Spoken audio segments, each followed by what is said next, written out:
Inny sposób przerobienia razem dwóch oczek prawych na lewo.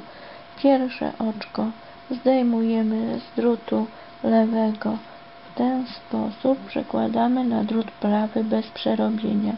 Drugie oczko z drutu lewego przerabiamy na prawo i teraz to oczko, które zdjęliśmy bez przerobienia, lekko unosimy drutem lewym i tak manewrujemy drutami, żeby przełożyć je ponad przerobionym oczkiem. I mamy dwa oczka przerobione razem na lewo, czyli górne oczko, które jest widoczne, jest skierowane, ułożone w stronę lewą. Jeszcze raz.